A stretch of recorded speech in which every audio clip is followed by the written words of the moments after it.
এটা কি বাড়িতে রেগুলার করে এরকম? হ্যাঁ, ফোনটা দাও। এটা কিন্তু খুব ইম্পর্ট্যান্ট একটা ফ্যাক্টর। যত স্ক্রিন টাইম বেশি হবে তত কিন্তু বাচ্চাদের এই প্রবলেমগুলো, পাওয়ার বা ফ্যাটিক, আই ফ্যাটিকনেস, এগুলো কিন্তু বাড়বে। এর থেকেও বেশি যেটা এফেক্ট করে সেটা হলো কনসেন্ট্রেশন।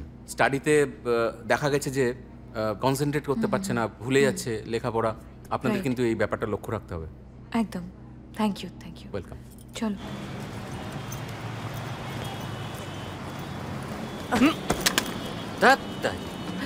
দেখে চলতে পারো না? কি হয়েছে? ফোনের মধ্যে মুখ গুজে চলছে, এই জন্য তোমরা গাড়ি চাপা পড়ো। আরে এরকম করবে না, বাচ্চা কি আছে কি এত ফোনের মধ্যে? সরি। অসভ্য ছেলে। বারণ করেছিলাম তো রাস্তায় গেম খেলতে। চলো গাড়িতে ওঠো। ফোনটা দাও মা, ফোনটা দাও। ইটস মাই ফোন, ফোনটা দাও। টিপু, চলো। Dish TV Watcher presents World TV Premiere Habji Gabji আগামীকাল দুপুর 1টায় জলসা মুভিজে।